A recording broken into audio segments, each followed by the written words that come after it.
ভাই ও বাবাজি, সোনার মানিকেরা, জওয়ানেরা, আল্লাহ পাক কালামুল্লাহ শরীফের ভিতরে জানিয়ে দিলেন, قال الله تعالى في كلامه المجيد وفي الفرقان الحميد بسم الله الرحمن الرحيم يا أيها الذين آمنوا اتقوا الله حق تقاته ولا تموتن إلا وأنتم مسلمون। আমার আল্লাহ পাক ডেকে জানিয়ে দিলেন, এ আমার বান্দা বান্দীরা, আমি আল্লাহ ঘোষণা করে দিলাম, আমি আল্লাহ পাক জানিয়ে দিলাম, আমি আল্লাহ, আমাকে ভয় করো, আমি আল্লাহ, আমাকে ডরো। ওয়ালা তামুতুন্না ইল্লা ওয়া আনতুম মুসলিমুন। অতক্ষণ মারা যেও না যতক্ষণ না তুমি পূর্ণাঙ্গ ঈমানদার মুসলমান না হবে। জোরে বলেন, অতক্ষণ তুমি মারা যেও না যতক্ষণ না তুমি পূর্ণাঙ্গ ঈমানদার মুসলমান না হবে। ওয়ালা তামুতুন্না ইল্লা ওয়া আনতুম মুসলিমুন। সারা রাত জেগে জেগে জলসা শুনছি, যদি কথা একটু বুঝতে না পারি, শুনে কিছু উপকার হবে? বা জলসা শুনলেন, বাড়ি পর্যন্ত কিছু নিয়ে যেতে পারলেন না, উপকার আসবে? আসবে? আসবে না। একটুখানি কষ্ট করে বসেছেন, একটু কষ্ট করে শুনছেন, কথাগুলো একটু মন দিয়ে শোনেন। আল্লাহ পাক বলছেন যে আমি আল্লাহ, আমাকে ভয় করো, আমি আল্লাহ, আমাকে ভয় করো। আল্লাহকে কি আমরা সত্যি ভালো এমন করে আপনার ভয় করতে পারি? একটু বলেন, আল্লাহকে কি আমরা সত্যি ভয় করেছি? যে না, মুসলমান যদি আল্লাহকে ভয় করতে পারতাম, তাহলে আজ মুসলমানের ঘরে সুদ দেখা দিত না। সত্যি যদি মুসলমান আল্লাহকে ভয় করত, মুসলমানের ঘরে মদ দেখা দিত না। সত্যি যদি আল্লাহকে মুসলমানেরা ভয় করত, মুসলমানের ঘরের মেয়েরা বেপরদাহীনতার সহিত ঘোরাফেরা করতে পারত না। হারাম কাজগুলো মুসলমানের আপন হতো। কথা বলেন, কথা বলেন। যদি আল্লাহ পাকের সেই ভয় ভীতি আমার আপনার ভিতরে থাকতো, তাহলে আজ এই শরীয়তের যেগুলো নাজায়েজ কাজ রয়েছে, হারাম কাজ রয়েছে, অবৈধ কাজ রয়েছে, আমার আপনার ভিতরে আসতে পারতো না। আমরা মনে মনে চিন্তা করে নিয়েছি, যা হয় হবে, কবরে অসুবিধা কি? মরে যাব, সব শেষ হয়ে যাবে, কোনো অসুবিধা নেই। জি না, এটা আপনার ভুল ধারণা। মরতে হবে না, হবে না, এই মরতে হবে না। একদিন তোমারি নাম হবে মসজিদে এলান, একদিন তোমারি নাম হবে মসজিদে এলান। তৈরি থেকো, তৈরি রেখো, কবরের মাল সামান। তৈরি থেকো, তৈরি রেখো, কবরের মাল সামান। একদিন তোমারি নাম হবে মসজিদে এলান, একদিন তোমারি নাম হবে মসজিদে এলান। বন্ধু স্বজন আত্মীয় প্রজন পরিয়ে তোমার নতুন কাফন। বন্ধু স্বজন আত্মীয় প্রজন পরিয়ে তোমার নতুন কাফন। নিয়ে যাবে ওই কবরেতে, থাকবে না কেউ আপন একদিন তোমারই ঘর হবে মাটির ভিতর একদিন তোমারই নাম হবে মসজিদে এলান। কথা সত্য না মিথ্যা? সবার নাম অ্যালাউন্স হবে, সবার নাম ডাকা হবে, হাঁকা হবে। অমুক জন মারা গেছে, তার জানাজা হবে অমুক টাইমে। যে কবরে আপনাকে যেতে হবে, আত্মীয় স্বজন কবরের, আপনার ছেলে, আপনার মেয়ে, আপনার বিবি, আপনার শ্বশুর, আপনার আব্বা মা সবাই আদর যত্ন করে গোসল করিয়ে দেবে। নতুন একটি কাফনের কাপড় দিয়ে এমন করে কাফন তৈরি করবে, সেই কাফন দিয়ে মুড়িয়ে 3 মুঠো মাটি দিয়ে আপনার সবাই বাড়ি চলে আসবে। কবরের কাছে কি ছেলে থাকবে? কবরের কাছে কি আব্বা থাকবে, মা থাকবে, বিবি থাকবে? কেউ থাকবে? কেউ থাকবে না। মায়া দুনিয়া শেষ হয়ে যায়। ভাই ও বাবাজি, সোনার মানিকেরা, জওয়ানেরা, ও যুবকেরা, ও আমার আম্মা জান, বোনেরা, খালারা, বেটিরা, একটুখানি সুন্দর ভাবে বুঝিয়ে বলি বাবা, একটুখানি মনোযোগ দিয়ে শুনে রেখে দেন। আল্লাহর নবী, দিন দুনিয়ার বাদশাহ, হাবিবুল্লাহ জনাবে মুহাম্মদুর রাসূলুল্লাহ সাল্লাল্লাহু আলাইহি ওয়াসাল্লাম, আল্লাহ নবী জীবনে আল্লাহ নবী কতটা কষ্ট করেছিলেন, আল্লাহ নবী জীবনে কতটা কষ্ট নিয়ে এসেছিলেন। আহারে, আল্লাহ নবী সাহাবীরা কত কষ্ট করেছিলেন, আল্লাহ নবী সাহাবীরা কত দুঃখ তারা মেনে নিয়েছিলেন। আল্লাহর নবীর আওলাদ গণেরা তারা কত কষ্ট করেছিলেন, তারা কত দুঃখটা মেনে নিয়েছিলেন। অতটা দুঃখ কষ্ট আজ আমরা এ ফতেপুর গ্রামের মানুষ পাই না। যতটুকু দুঃখ কষ্ট নবী পাকের সাহাবারা পেয়েছেন, আল আওলাদ করেছেন, আমরা কি পেয়েছি বাবা?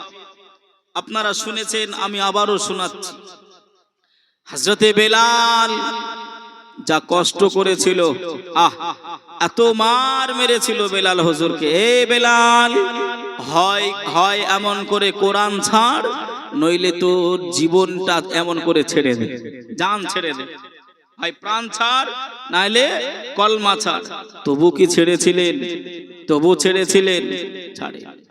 আমার নবী পাক সাহেবুল আখলাক, মায়ার নবী নামাজ পড়ছেন কাবা শরীফের চৌতারে।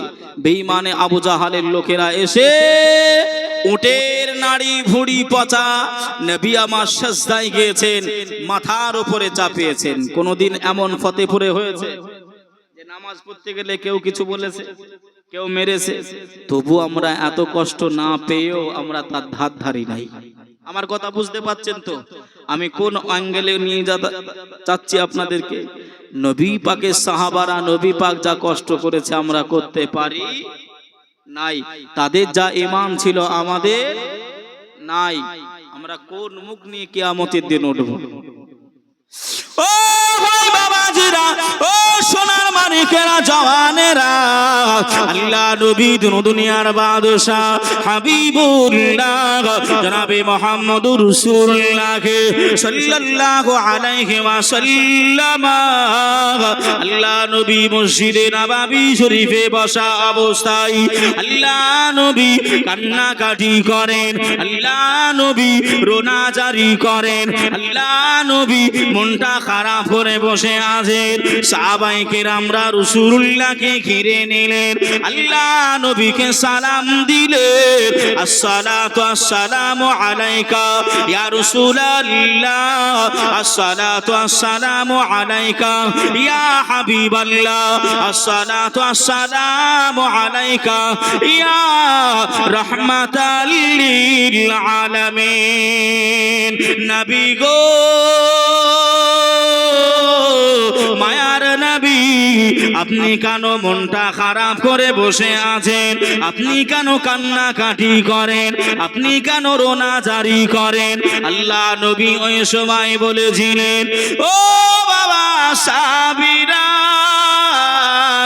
আমি উম্মতের দরদি, আমি মায়ার নবী, আমি আখিরি উম্মত, উম্মতানির কথা আমি রাসূলুল্লাহ চিন্তা ভাবনা করে করে আমি মসজিদে নববী শরীফে আমি রাসূল কান্না কাটি করি।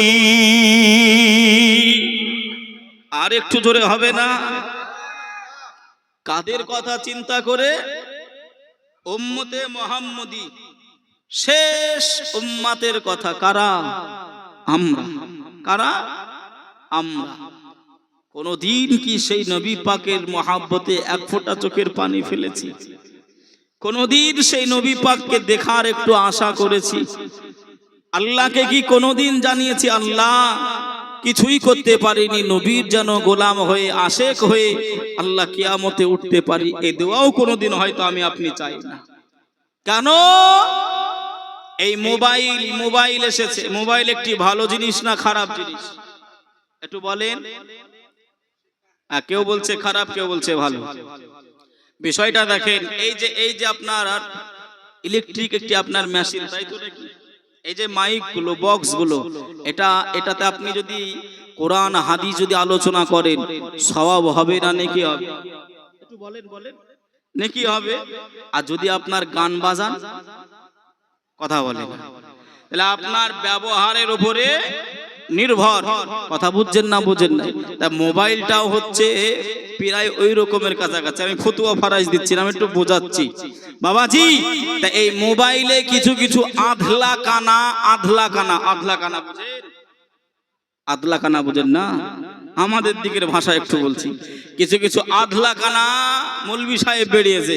এই মৌলবি সাহেব গুলো আপনার নবী পাককে কিভাবে উম্মতি মুহাম্মদী থেকে দূরে রাখা যাবে, দূর করে দেওয়া যাবে, সরিয়ে দেওয়া যাবে, ওরা আদা জল খেয়ে নেমেছে। কথা বুঝেন নাই? কেন?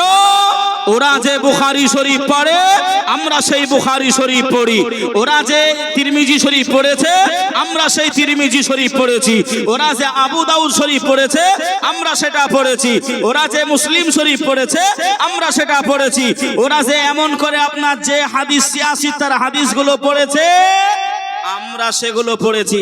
তফাৎটা হলো এটাই, আমরা নবীর সম্মান খুঁজে পাই, ওরা নবীর অসম্মান খুঁজে পায়। কথা বুঝছেন নাই? একটা ছোট্ট উদাহরণ দিলে একেবারে আপনি পানির মতন বুঝতে পারবেন। অসুবিধা হচ্ছে না তো আমার কথাই? আমি কোনো মূল বক্তব্যই যাইনি বাবা, ছোট্ট একটু উদাহরণ দিলে। উদাহরণটা কি? একটা ছোট্ট বৌমা, ছেলের স্ত্রীকে কি বলেন আপনারা? বৌমা বলেন তো? একটু হ্যাঁ হো দেবেন, তাহলে জানবো যে ভাষাটা আপনার মিলজুল আছে। বৌমা, তার শাশুড়ি বৌমাকে আপনার হুকুম করছে, বৌমা, এই মায়েরা একটু ভালো করে শুনবেন কথাটা। শাশুড়ি বৌমাকে হুকুম করছে, বৌমা, আগেতে আপনার কূপ ছিল, কুয়া ছিল, ওই কুয়া থেকে একটু পানি নিয়ে এসো। বৌমা হলো নাটা। নাটা মানে ভেটে, নাটা মানে ছোট খাটো। তা বৌমাকে বলেছে, বৌমা কলসি নিয়ে ওই আপনার কূপের কাছে গেছে, রসা দিয়ে ডোল দিয়ে আপনার পানি তুলেছে, বাড়ি এসেছে। শাশুড়ি বলছে, এ বৌমা, তোমার যে নাকে নাকফুল ছিল, নাকমাছি ছিল, ওটা কোথায়? যাওয়ার সময় ছিল, আসার সময় নাই কেন? তা বৌমা তখন বলছে, আম্মা জান, এই যে কলসিটা দেখছেন, এই কলসির ভিতরে পড়ে গেছে। তা তুলো, কলসিতে আছে, তুমি জানো, জানা সত্ত্বেও তুলছো না কেন? হাত ভরে দিয়ে তুলে নাও, নইলে হারিয়ে যাবে, মনে থাকতে নাও পারে, তুলে নাও। তা বৌমা আপনার হাত ভরে দিয়েছে, খালি আপনার জল ঘোরাচ্ছে, পাই না। কথা বুঝছেন? বৌমা পাই না। অবশেষে শাশুড়িকে গিয়ে বলছে, বৌমা বলছে, আম্মা জান, আমি নাকফুলটা পাচ্ছি না। বলছে, কই দেখি। শাশুড়ি ওই কলসির ভিতরে হাতটা ভরে দিয়েই নাকছাবিটা আপনার পেয়ে গেছে। এই তো নাকছাবি। কারণটা কি বুঝতে পেরেছেন?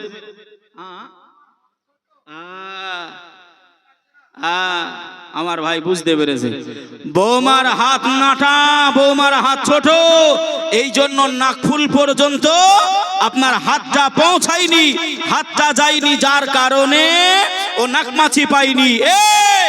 দেওবন্দি এমন করে আপনার যত আপনার আছে যারা আমার নবী পাকের সম্মান খুঁজে পায় না, যত ওয়াহাবি আছে যারা আমার নবী পাকের সম্মান ইজ্জতটাকে খুঁজে পায় না, ওরা হলো বৌমার জাত। এসো আমরা শাশুড়ির জাত, আমাদের কাছে এসো, আমরা নাকফুল খুঁজে দেব। কথা বুঝতে পারেননি? আমি একেবারে সরল ভাষায় বোঝালাম। এই হচ্ছে তফাৎ।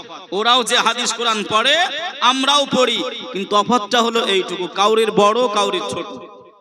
আর বলতে হবে? এবার বুঝলেন, আকলমান কেলে ইশারাই কাফি। ভাইও বাবাজি, সোনার মানিকেরা, জওয়ানেরা, ও যুবকেরা, ও আমার আম্মা জান, বোনেরা, খালারা, বেটিরা, আল্লাহ নবী দিন দুনিয়ার বাদশাহ হাবিবুল্লাহ জনাবে মুহাম্মদুর রাসূলুল্লাহ সাল্লাল্লাহু আলাইহি ওয়াসাল্লাম, আল্লাহ নবী 63টা জীবনে আল্লাহ নবী নামাজ কাজা করেন নাই, আল্লাহ নবী 63টা জিন্দেগিতে আল্লাহ নবী রোজা কাজা করে নাই, আল্লাহ নবী এমন করে দান খায়রাত করতে ভোলে নাই। ও আমার ভাই বাবাজিরা, আমরা সেই নবীর মান্যতাকারী, আমরা সেই নবীকে মেনে নিয়েছি, আল্লাহকে মেনে নিয়েছি, হাসর নাসর মেনে নিয়েছি, কবর মেনে নিয়েছি, আমরা জিন্দা মুর্দা মেনে নিয়েছি। তবে আমরা সব কিছু মানার পরে আমরা কেন বাবা ওই নামাজের কাছাকাছি হতে পারি নাই, রোজা আমরা রাখি নাই, দান খায়রাত করতে পারি নাই, কোরআনের সঙ্গে আমরা কেন সম্পর্ক রাখতে পারি নাই? ও ফতেপুর এলাকাবাসীরা, আম্মা জান, বোনেরা, আমাকে একজন বলেছে, হুজুর এই মহরম সম্বন্ধে একটু কথা বলবেন, ইমাম হাসান হুসাইনের সম্বন্ধে একটু জীবনীটা টেনে নিয়ে যাবেন।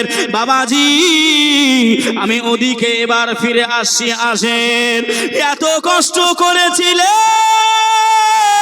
আল্লাহ নবীর কলিজা টুকুরি সাইয়্যিদাতুন নিসা ফাতিমাতুজ জোহরা রাদিয়াল্লাহু তাআলা আনহা, আম্মা জান ফাতেমা একদিন নয়, দুইটা দিন নয়, এমন অবস্থায় গিয়েছে, এক সপ্তাহ আম্মা জান ফাতেমার ঘরে উনুন জ্বালাতে হয় না। জোরে বলেন, আর একটু জোরে হবে না? সুবহানাল্লাহ। ইমাম হাসান, ইমাম হুসাইন দৌড়ে দৌড়ে চলে আসলেন। আম্মা জান, ও আমার আম্মি জান, আমরা আর সহ্য করতে পারি নাই, আর ধৈর্য ধরতে পারি নাই। আম্মি জান, আপনি আমাদের খেতে দেন, আপনি আমাদেরকে খেতে দেন মা, আমরা আর ভোকা সহ্য করতে পারি নাই। আম্মা জান ফাতেমা বললেন, মসজিদে নববী শরীফে চলে যাও, তোমার নানা জান গিয়ে দেখো গনিমতের মাল বন্টন করে, ওই লাইনে দাঁড়িয়ে যাও, গনিমতের মাল থেকে কিছু খাবার পাবে। ও বেটা হাসান, ও বেটা হুসাইন, আমি ফাতেমা তোমাদের খাবার দিতে পারবো না, যাও যাও যাও, ওই লাইনে দাঁড়িয়ে গিয়ে তোমার নানার কাছ থেকে গনিমতের মাল নিয়ে ভক্ষণ করে নাও। জোরে বলেন। তারা কি কষ্ট করেছিল আর আমরা কি করেছি? যে ইমাম হাসান, ইমাম হুসাইন, বাবাজি কোরআন হাদিস কি বলেছে বা কি মর্তবা সম্মান বহুদূর যাবে, আমি গভীর রাত্রিরে এদিক ওদিকে নিয়ে যাব না। যেটা আবদার করেছে আমি সেটুকু একটু বলার চেষ্টা করছি, অসুবিধা হচ্ছে? ইমাম হাসান হুসাইন আনন্দিত হয়ে গেলেন, খুশি হয়ে গেলেন। কিতাবের ভিতরে লেখনী আছে, কিতাবের ভিতরে 6 থেকে 8 বছরের ভিতরে আপনার ইখতিলাফি বয়স, কয় বছর? 6 থেকে 8-এর ভিতরে, কেউ বলেছে 6, 7, 8, তিনটে বর্ণনা রয়েছে, তাই ইখতিলাফি। বাবাজি দৌড়ে দৌড়ে চলে গেলেন মসজিদে নববী শরীফে, নানা জানের কাছে চলে গেলেন। নানা জান গনিমতের মাল বন্টন করছেন। বাবাজি আপনাদের দিকে মসজিদে শুক্রবারের দিনে বিস্কুট, মিষ্টি, বাতাসা এগুলো দেয় না? শুনেলেন আর বুঝে নেবেন। আপনার যাই দেখবেন ও বলবে, ও গিয়ে বলতেছে আমার নাতি আছে, আমার বিটি আছে, আমার অমুক আছে, তমক আছে, দাও।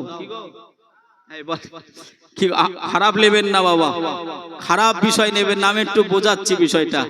অনেক মানুষ মোটামুটি মাথা নাড়াচ্ছে, মানে জায়গায় ঘা পড়ছে নাকি। খারাপ বিষয় নেবেন না, একটু জানুন বিষয়গুলো। ওগুলো কাদের জন্য, কেন আপনাকে আমি মানা করব, বা কেন আপনাকে আমি খেতে বলবো, কার মাল ওগুলো, এগুলো তো বোঝার দরকার আছে না নাই? আছে। ভাই ও বাবাজি সোনার মানিকেরা, ইমাম হাসান ইমাম হুসাইন খুসরামা দুইজন ভাই মিলে দৌড়ে দৌড়ে দৌড়ে মসজিদে নববী শরীফে পৌঁছে গেলেন। লাইনে দাঁড়িয়ে গেলেন। আল্লাহর নবী দূর থেকে ইমাম হাসান ইমাম হুসাইনকে দেখতে পেয়ে গেলেন। ওই যে আহাদুরে ইমাম হাসান ইমাম হুসাইন দাঁড়িয়ে আছে, আল্লাহ নবী দাঁড়িয়ে গেলেন। আল্লাহ নবী গুটি গুটি গুটি গুটি পায়ে ইমাম হাসান ইমাম হুসাইনের কাছে পৌঁছে গেলেন।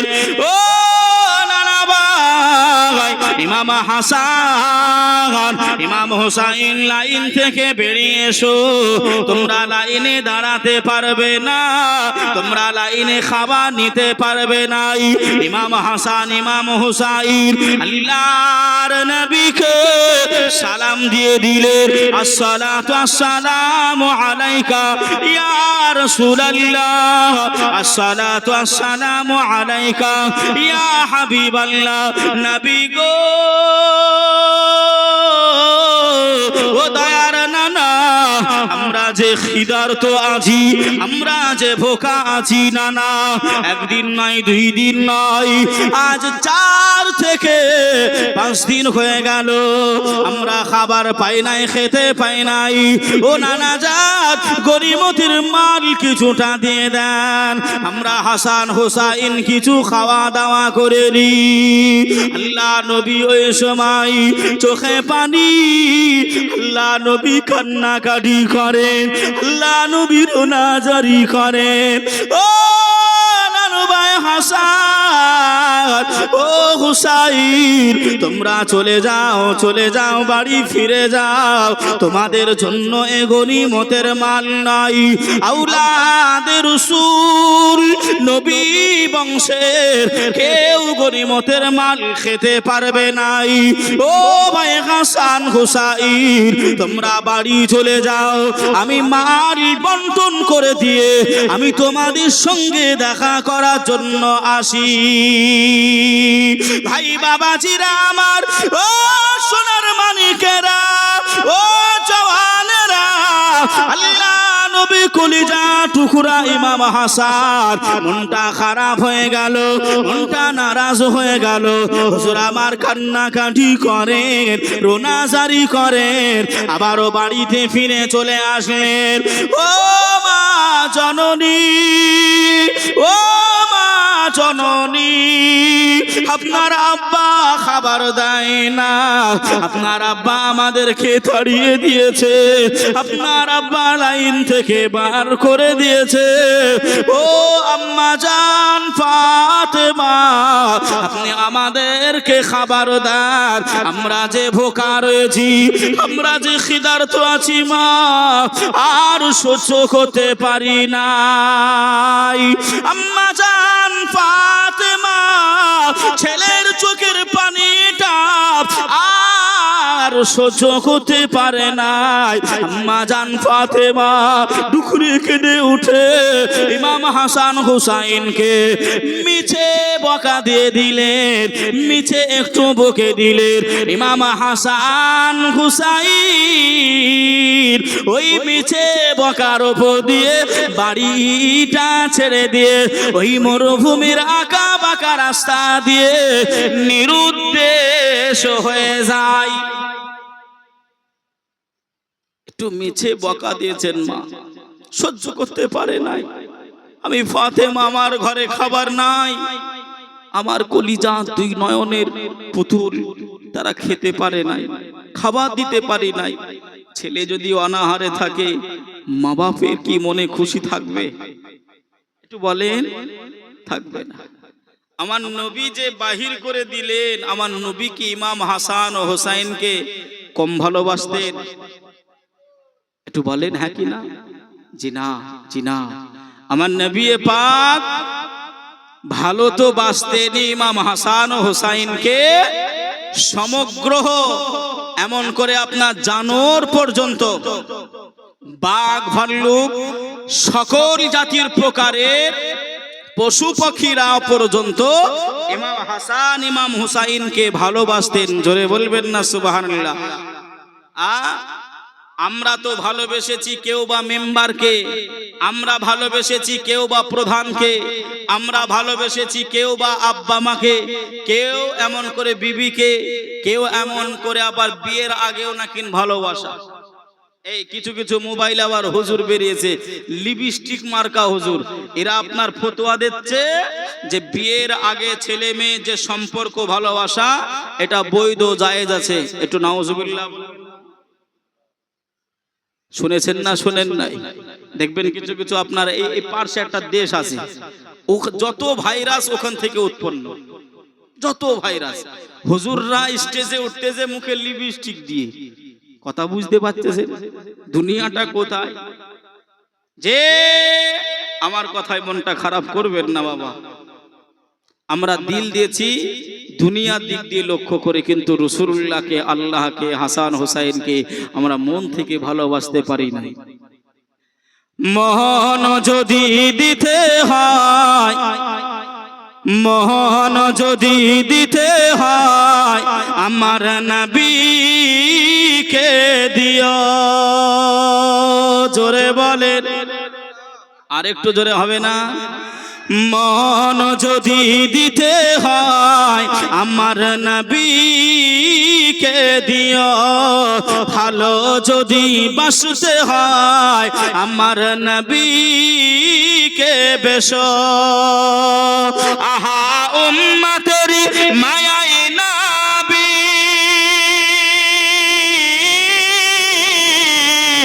আহা উম্মতের মায়াই নবী, কান্দন চার চার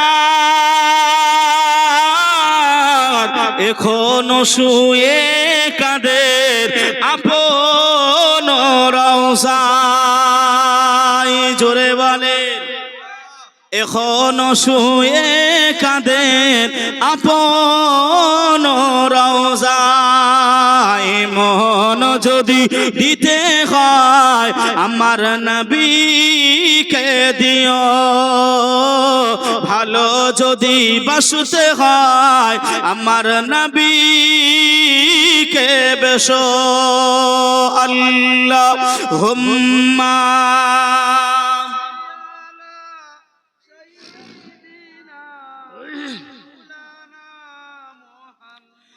وعلى آل سيدنا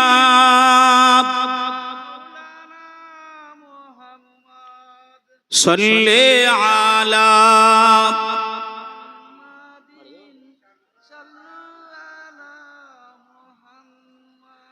हरदम ज़बान से निकालो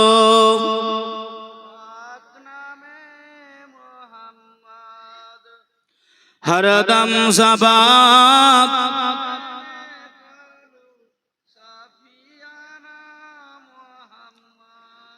तो हमारा बाजी भाईरा বিষয়টা বুঝতে গেলে ভাই ভালোবাসতে হবে কাকে? নবীকে, নবীর আল আওলাদকে। কাকে? নবীর আল আওলাদকে। যারা নবীকে ভালোবাসবে, নবীকে চিনবে, তারাই হবে জান্নাতি জান্নাতি জান্নাতি। জোরে বলুন সুবহানাল্লাহ। যে ইমাম হোসাইনের, ভাই আমি সব ঘটনা বলতে পারবো না, ইমাম হোসাইনের এমন করে আপনার তীর মারা হয়ে গেছে, তীর মেরে দিয়েছে, বুকের ওপর আপনার একজন বসেছিল, নাম কি? সীমা। শোনেন নাই? ওরে সীমার তোর দিল এত পাষাণ, একটা গজল আছে। ওই সীমার বুকের উপরে। কথা হলো এটাই, কথা হলো এটাই। আচ্ছা বলেন বাবা, ইমাম হোসাইনকে কোন কি ভাই অন্য জাতি কি এমন করে আপনার শহীদ করেছিলেন? যারা শহীদ করেছিল তারাও নামাজ পড়তো, তাদের মুখেও দাড়ি ছিল, তাদের গায়েও জুব্বা ছিল, তাদের মাথাতেও কি ছিল? পাগড়ি ছিল। তারপরেও ইমাম হুসাইন হুজুরকে এমন নির্মম ভাবে তারা কষ্ট দিয়েছে, সে ব্যর্থ আমার মতন হুজুর এখন করতে পারে।